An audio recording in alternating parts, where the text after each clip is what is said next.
What do you think is up? Like, why is it that we can't have a little bit of variety in terms of foreign policy when it comes to regime change?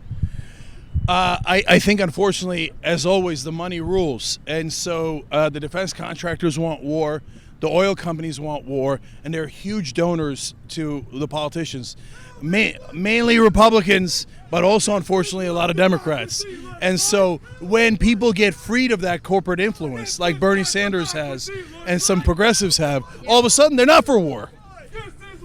In South Florida, in Miami, we have historically had a huge Cuban American community that typically, regardless of their personal income, will vote for Republican all the way. And nowadays, that right-wing vote is being partially replaced, added on, with the immigrants coming in from Venezuela.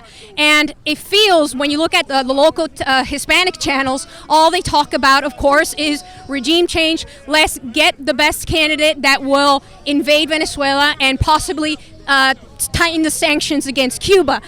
Do you think that sort of persuasion of the vote taking place in Spanish is possible to just that it could just keep Florida Republican? I mean, as progressives, don't you think that we should have like a Spanish-speaking message to the community as well? Yeah, absolutely. Look, I don't think a single Latino should vote for Republicans in this country, especially in the era of Donald Trump. He called Latinos rapists and criminals. He's coming for your family.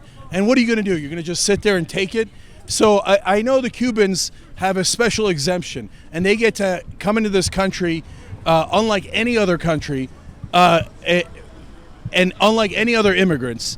And since they have that unfair advantage, by the way, I'm happy that they do, but do not deny it to other people.